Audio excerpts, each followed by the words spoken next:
Hi everyone, Robert Villanueva here. Today I want to talk to you about progress versus perfection. What's the difference? Well, for some of you, as I'm saying this, it's going to hit home.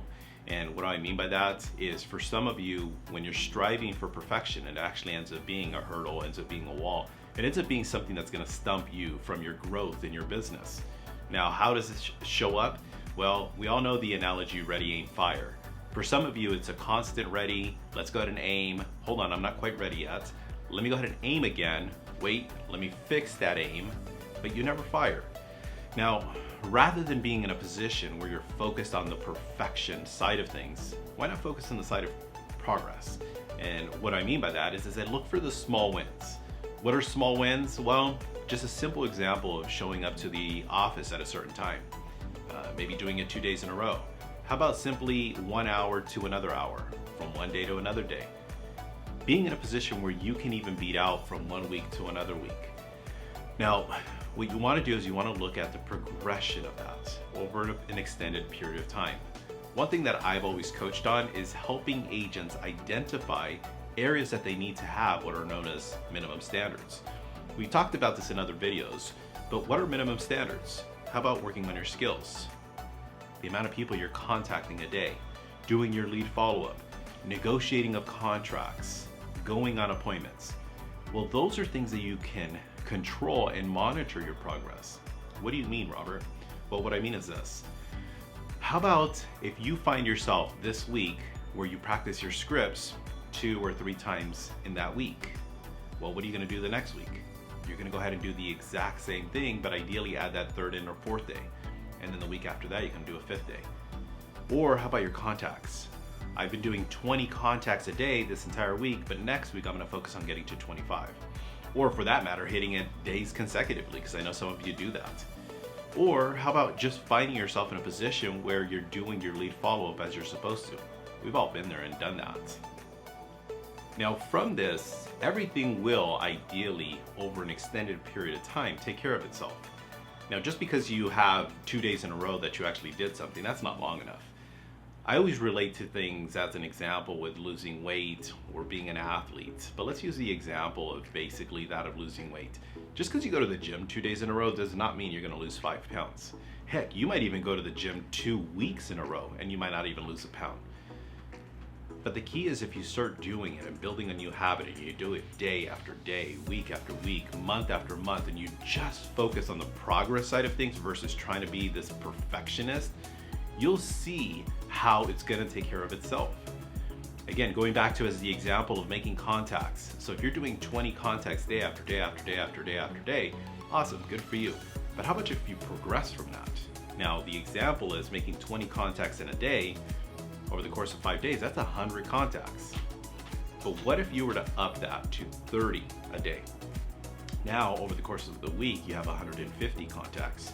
That's a 50% growth from what you were doing before. That's an example of progress. Another thing I want you to focus on is that of having personal integrity. Okay. Now, personal integrity is going to be, we all know with what integrity represents. It's basically doing the right thing even when nobody is watching. But how about having it for yourself? How about doing it for yourself? Don't cut any corners. You made the commitment to make X number of contacts. You made the commitment to call X number of days with your lead follow-up. You made the commitment to contact your friends, your family, your past clients, your personal database. And how about if you actually have that personal integrity of doing it as you've committed yourself to do? Now, the one thing I've said plenty of times is that you can outwork your competition. So if you have the right work ethic and you do exactly what it is you're supposed to be doing, and for that matter even more, and of course you look at the progress side of things and you're constantly in this position of growing, you'll have that opportunity to be victorious. So I'm going to ask of you to really keep in mind in regards to how much of this progress is that you're actually doing. Now, the last thing I want to talk about is control the controllables. Okay? We can't control the results. We can't control, in a sense, how many appointments we can set. Now, there is a little bit of a way to control that, but let's just use as an example. You've been working your butt off and you've been doing everything you're supposed to be doing, but you're not quite getting the results. Controlling the controllables can be the simplicity of showing up every single day to the office the way you're supposed to. How about showing up at a specific time? How about working on your skills? How about recording your scripts? How about writing your scripts? Those are all controllable things. How about the number of contacts you're making in a day? How about doing your lead follow-up? All of those things are, in a sense, controllables.